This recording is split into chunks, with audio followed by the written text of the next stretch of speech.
boy, AEW didn't have a real good week. Of course, coming into the Forbidden Door pay-per-view next weekend, and this ratings issue that everybody is just pounding on them right now. So if you didn't hear what happened on Wednesday night, they got one of their worst nights they've ever had. Wednesday night's episode, 502,000 viewers. It was a 26.3% drop from last week.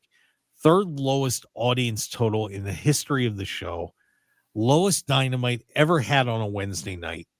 The two other episodes were when they got moved to Saturday due to NBA coverage. Now they did. The funny part is they still finished third on the cable charts with a 0.16 in the 18 to 49 demo. But there were no major sports competitions on. College World Series is on. Olympic trials were on. There was one other thing that was on though, and I'm just wondering if we're going to give them the out on this to a point.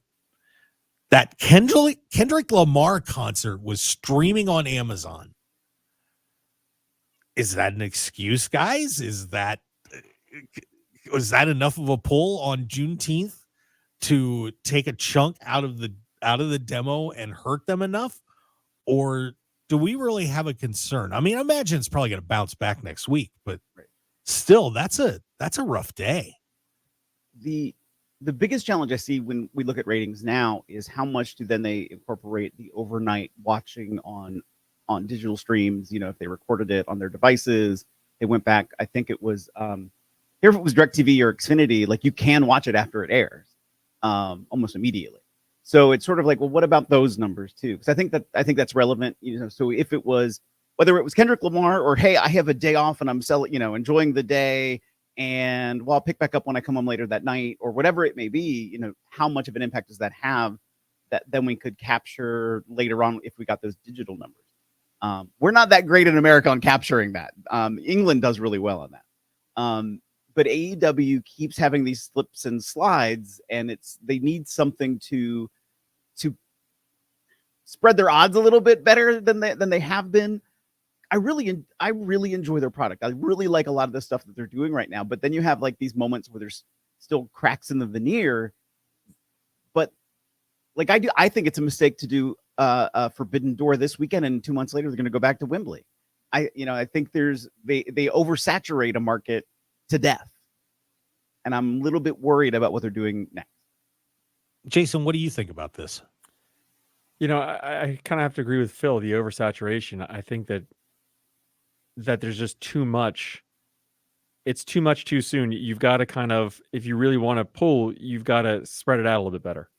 Mm-hmm. You know, the dip. I also agree with Phil that you don't see the true ratings. I mean, I'm a guy. I didn't watch it live. I'll be honest with you. I taped it, watched it. That's usually what I end up doing with most of them. So I'm not accounted for in any of those ratings numbers. But you know, there's just so much out there to watch, and there's, you know, people just kind of take a little break. It's almost like the dog days, like we said earlier. There's every weekend there's been a pay-per-view. There's been a pay-per-view. This was like kind of the break. There were no pay-per-views coming up this weekend, so people just kind of took a break this week. Mm-hmm. I think that's really where it was, and I think they're going to rebound. Should they be concerned? I think there still needs to be some concern that the numbers have been showing decline. Yes, you always want to be concerned about that, but is it something that they're going to have to hit the panic button on? Probably not.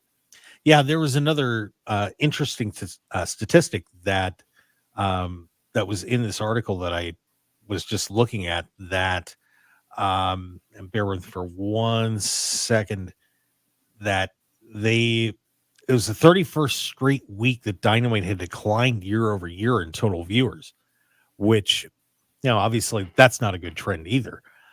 And, you know, you guys bring up some good points. Like, I don't get to watch it live either because I'm at work. I'm, you know, producing a couple of shows here, so I never get to see it live unless I'm kind of have it on the TV, and then I don't get to hear it because I'm listening to what's going on here, so I can't hear it. So I got to go back and check it out. But you know, I just wonder sometimes with AEW that they do need to tweak some things. And, you know, my my theory on them is I think while they do a good job storytelling long term, I think that there's just some things where you're putting great matches on, but I think that sometimes they concentrate on that too much.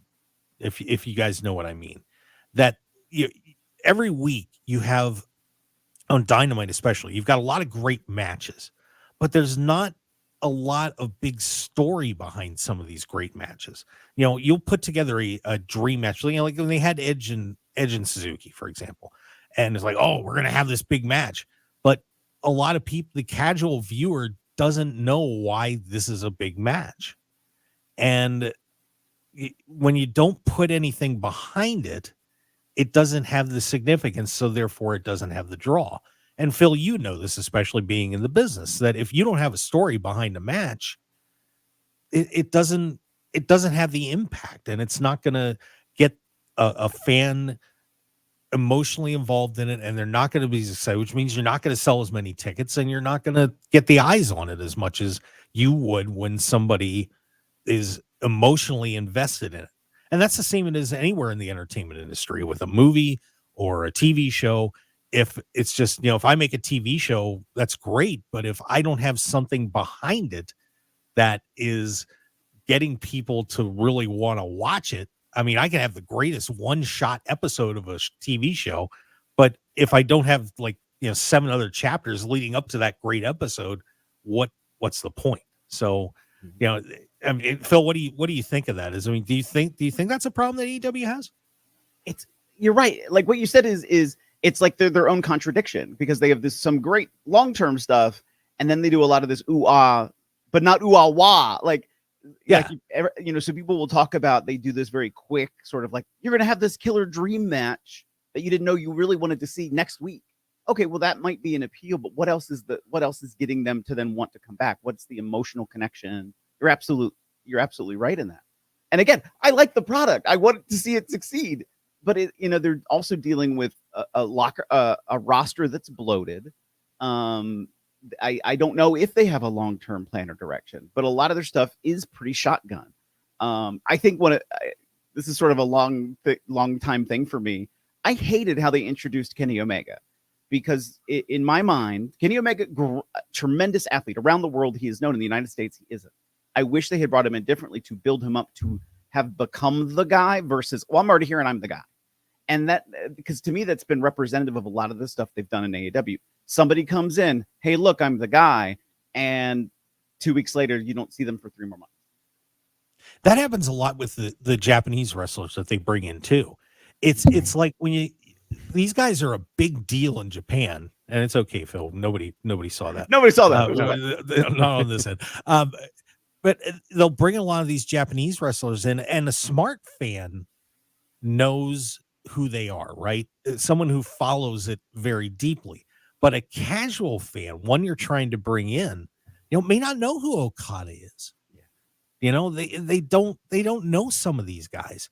And when they just show up, I mean, an AEW fan, who tends to follow that stuff pretty tightly, is going to go nuts when they show up. But, the person who may just be tuning in for the first time, or is a more casual fan, is going to be like, who Raymaker? Who is this? Yeah. And, and it's the same thing with a lot of these other ones they're bringing, with Forbidden Door, it's, these are great dream matches that they're setting up, but generally the American public doesn't know who they are. Now you're going to sell out Forbidden Door because of how cool the concept is, and you're going to get those smart fans in, but generally, it's kind of, all right, I don't know who this person is, so why should I get excited about it? And I'm sorry, Jason, go ahead. No, I was going to say, where I was going to go with it was, so then the problem there really isn't the matches. It, to me, is more creative. You really got to get creative. You've got to get some better promos cut. You've got to really build there, and it's more of behind the scenes. They've got to do a better job there of getting their creative to build up these characters and build these storylines. That's probably where it's hurting them the most. It's not the on-air product. It's the behind the scenes. And I'm going to tie it back into something we just talked about before. That's where a guy like Shane McMahon might be able to bring ideas in to help boost this. But I know they haven't talked though.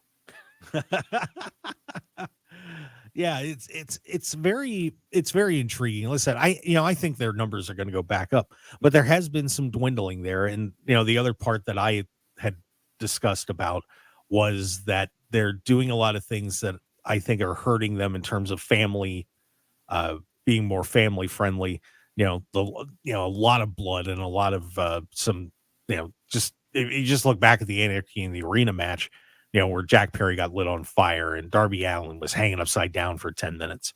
I mean, Jason, my daughter's 15, so right in the middle there. But Jason, how old are your kids? He's 15. Yeah. So, think of our kids, say 6 or 7 years ago. Imagine if they were sitting watching that, what would the reaction be? It probably wouldn't have been good. No. They'd been freaking out. So, there's some stuff I think they need to take a look at. Would you agree with that, Phil? I would. I think the biggest problem is what seems to be the message is that Tony Khan is the one who wants to make all of the decisions. All roads go through him, and he feels he's doing a great job. And so, if the person who's paying for everything, controlling everything, running everything, doesn't want to hear this, or maybe he'll hear it but not like take it in and change anything, then it's gonna be going in the same direction until something else stops it. Isn't there a couple of cautionary tales out there by the names of Eric Bischoff? Well, I don't want to tear Eric up too bad, but WCW and Vince McMahon to teach you a little bit. The playbooks are out there, Mm-hmm. They're out there. And my understanding behind the scenes is that there have been people who've confronted Tony at, this is weird. Why are we doing this? Do you not see that this seems to be the reaction? Hey, we should probably change. I know what I'm doing. Okay. Yes. Well, and I do think it's an interesting conflict. I mean, we could probably talk about this topic all day long, but you do see him bringing in some new personnel to at least, which to me at least says to him, he knows something's not right. Yeah. Right. That's a sign to me that he's trying to tweak some things. The question is, if you bring new people in to give you some new ideas, what do you do with it? Because you can hire all the new people you want, but if you don't listen to them, it doesn't matter. So, and I love AEW too. I mean, anybody that knows me knows how ecstatic I was when that company started up and how much I've loved watching the product. But, so there's chinks in the armor, and I don't want to see anything bad happen to this company. They're too good for wrestling, and, they're great people. I mean, everybody I've worked with AEW, I think has been fantastic.